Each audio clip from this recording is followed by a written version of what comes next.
নমস্কার। আজকে আমরা রবীন্দ্রনাথ ঠাকুরের লেখা একটি কবিতা শিখব।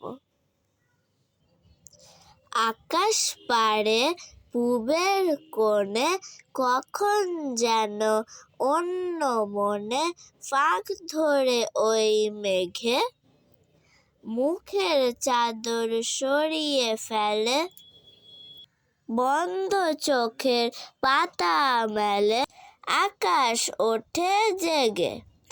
ছিঁড়ে যাওয়া মেঘের থেকে পুকুরে রোদ পড়ে মেঘে লাগায় ঝিলিমিলি।